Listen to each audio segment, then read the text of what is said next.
Now, senior Jubilee party officials led by the party's campaign team leader Raphael Tuju have dismissed opposition claims that the voter registration exercise has been interfered with. Now, NTV's Enoch Sikolia is at Jubilee party headquarters. Sikolia, what is going on?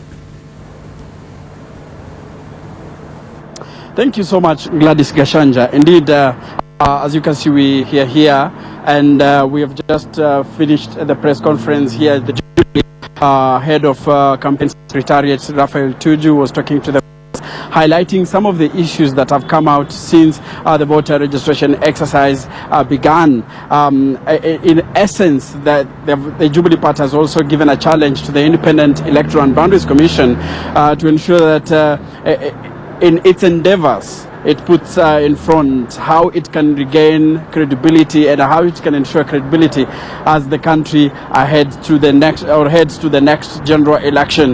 Now, I'm joined by Raphael Tuju, who is the head of the Jubilee Campaign Secretariat. Welcome to NTV. Thank you. Now, your challenge to IBC. IBC is that they have to come out and show that they're going to be independent, that they're going to run a credible election. We've had our own issues with respect to the distribution of BVR machines. It is clear that the areas which are essentially COD, NASA, ODM zones have got a lot more BVR machines than the areas where we consider to be our strongholds. We've written a letter to ask for explanation how this distribution was done, because we think that it favors those areas. If you take a place like Tharaka-Nithi with about 81 BVR machines, compare that with the Siaya, which is over 152. 119 against Nyeri is 150 something. So we think that it was a little bit of favoritism of the western part of the country. But we have not wanted to criticize IEBC in rallies, in the public domain, because we believe that it is important that we respect our institutions, that we build these institutions instead of tearing them apart. And we're also asking the IBC to step up and be able to explain issues like these problems that we've seen with the ID cards, the former president's ID cards being used by 3-4 different people. They have to come out and explain what this is all about. Even more important, there is a narrative that is being propagated by NASA, ODM, COD.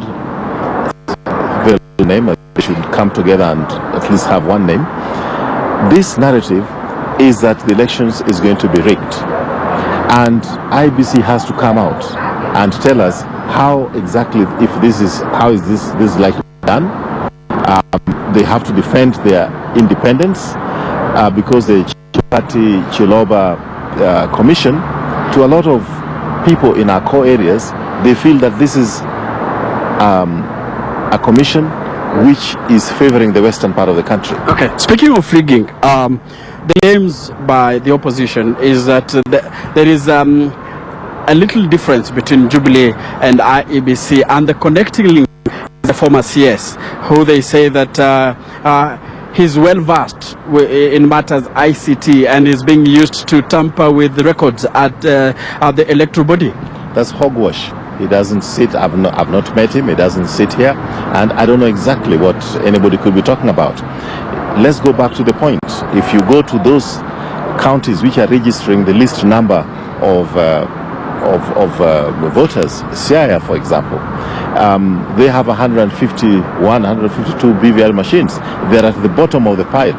It's like saying, when the teacher asks you for your homework, you say that the dog ate my homework. Let them do their homework, let them register their voters. They were the first ones to declare that registration of voters is going to determine who is going to become the next president of this country. Go back to the village and get your act together instead of making a lot of noise. Voters are not registered during public animated rallies. So do you deny that there is a former CS who probably is camping at IEBC to do dirty work for Jubilee? If somebody is camping at IBC, it is the IBC. Those are the kind of claims that the IBC have to come out clearly and say, defend themselves. In fact, the question we are asking, why is Chiloba Chebukati scared of telling off these guys. The question of cleaning of the register. There is an audit firm which was selected through a competitive process using the law, which is the procurement law. And they're supposed to be cleaning this register. The ODM went to court to stop that activity of cleaning the register. What can the IBC do? But it's not my business to defend IBC. IBC should come out, say exactly what is stopping them from correcting these things, which is maybe to some part is because of that legal process, so that they're not able to get the consultants in to clean the register. And then meanwhile, they're being blamed for not doing their work, and their hands are tied behind their backs, their legs are tied, and they're being asked to swim. But IBC has to come out strongly, defend themselves. It is not our business to defend them. They have to stand up to ODM. They have to stand up to NASA. They have to stand up to the COD, even if they come from the COD areas. If they are scared and they need security, they may not be able to go home if they do their job properly, then they should say so.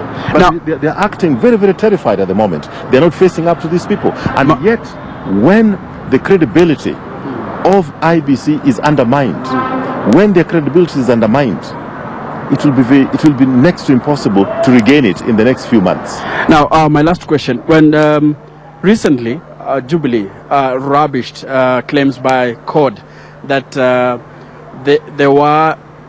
Jubilee was registering voters from across the borders, from Ethiopia, from Somalia, and from Uganda, but allegations popped up in the last few days that a Jubilee member of parliament was allegedly arrested, or his bodyguard was arrested in Uganda for trying to register voters from that country.